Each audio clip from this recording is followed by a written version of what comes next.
When I was here for my first day of my first semester, I was frightened. I didn't know what to expect. I was nervous. I thought this was going to be a lot to handle.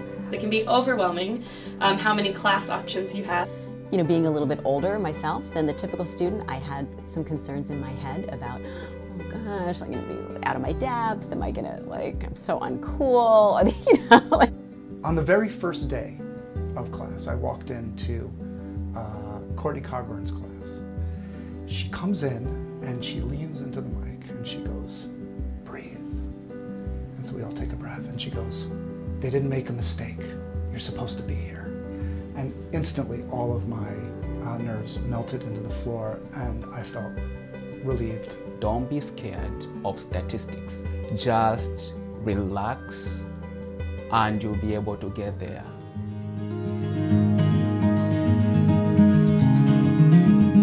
Use your resources. Get to know the fifth floor very well. Understand that people here really do want to help. Talk to student services. They're great. When you go to the fifth floor, it's like you're going to your embassy. They really answer any question that you have. Also, you should talk to your career advisor. They're there to help you. The Writing Center was my life.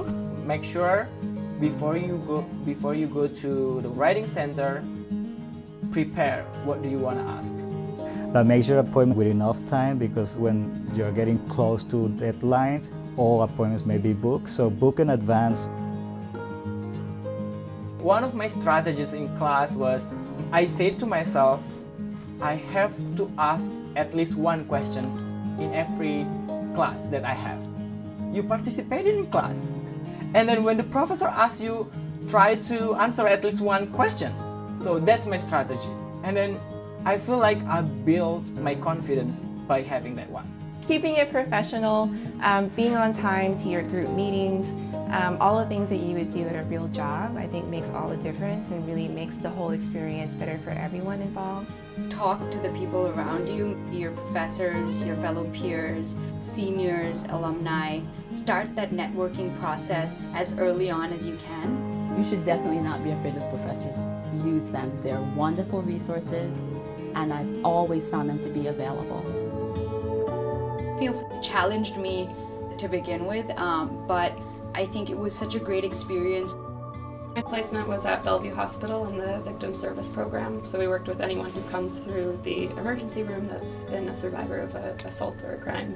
I was definitely nervous going in. It felt like everyone says Bellevue Hospital, it's this big scary place. They don't turn anyone away and you're going to be in the ER. It's really crazy, it's hectic. And I absolutely loved my placement. I loved my supervisor, I loved the team. I think there, more than anything, I learned that you can do the hardest work as long as you have a supportive team around you. And really reflect on what it is that you're learning and that you're gaining from this, instead of focusing on what you didn't get.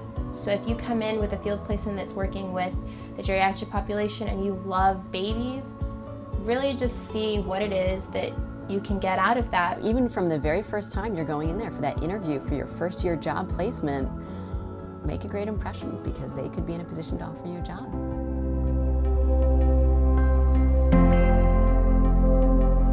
Step out of your comfort zone on getting to know people. Finding your tribe, your friends, the people that you connect with, the people that you can hold each other accountable, that you can go out and do self-care things with. For any Latinas or Latinxs out there who are coming to Columbia, definitely get involved with the Latinx caucus. And they have the fair within the first orientation week, so students should definitely look and go to that. Joining caucuses is a great way of meeting new people and then pushing into that networking mode of kind of having a bunch of amazing panels and information sessions that are going to kind of enrich your entire experience. I think if you're older and you feel, I've been out of school for too long, don't be afraid. The classmates that you're going to have are going to be there for you. Trust me, this happens. I didn't expect that to happen.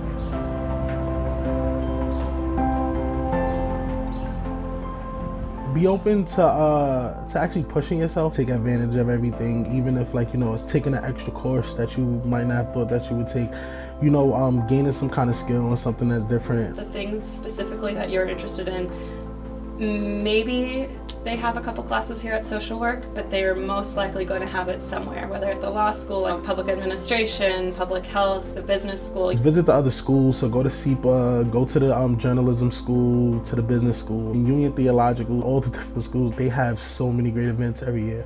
The opportunities that came my way and were things that I didn't know that I wanted until I was introduced to them.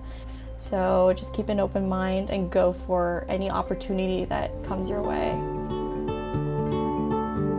It's tempting to want to take all of your classes on one day, but I say do not do it.